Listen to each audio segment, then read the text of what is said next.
If you're having issues with your pages, you can now use our Debugger tool to debug which scripts, custom HTML elements, or custom CSS is the root cause of the problem, meaning you won't be relying on our support team to look into these things for you. The Debugger tool will allow you to deactivate your custom scripts, CSS, or HTML elements so that when you publish your page, they no longer appear on your live page. This will allow you to find out whether it is your scripts, CSS, or HTML elements that is causing the problem. Okay, so now let's take a look at an example.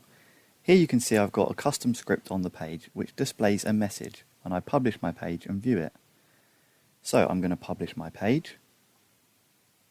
And once that page is published, I'm going to view the live page, just so you can see that my script is currently being displayed. As you can see, once I view the page, my script runs and my message displays.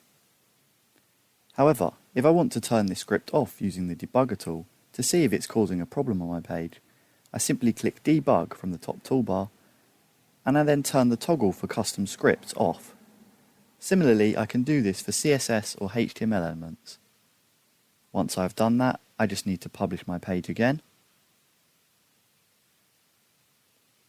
And once it's been published, when I view the live page, you will see that my script no longer runs, meaning it has been turned off. This is useful as if the error now does not persist, I will know that my custom scripts are causing my problems.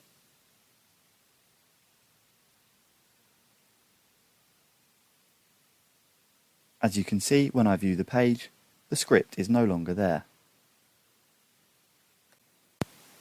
The same effect will be had if you toggle off the custom CSS or custom HTML elements on your page.